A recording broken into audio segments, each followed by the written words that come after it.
На эти кадры тяжело смотреть без слез. Жители Турции и Сирии 6 февраля столкнулись с одним из сильнейших землетрясений за последние десятилетия. Десятки городов двух государств превратились в настоящие развалины. Под завалами оказались тысячи людей.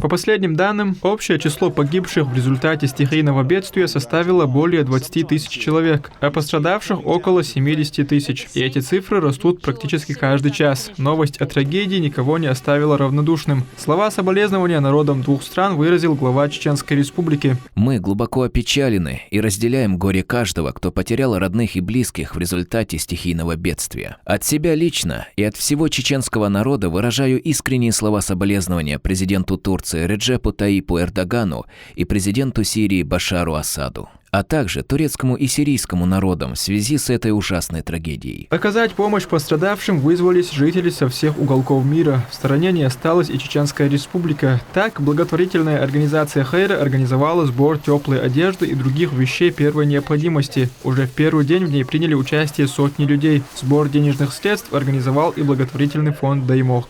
Сбор Турции, Сирии,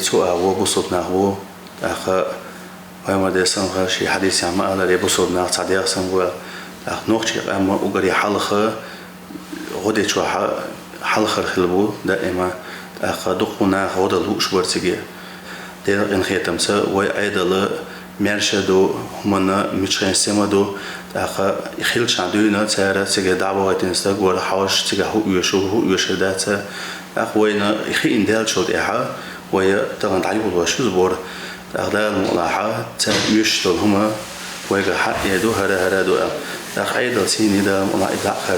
Поисково-спасательные работы в наиболее пострадавших местах продолжаются. Шансы обнаружить живых под завалами уменьшаются. Для спасения жизней критично важны первые 72 часа. И это время прошло. Спасатели говорят, теперь счет идет на минуты. Однако даже спустя большое время происходят случаи чудесного спасения.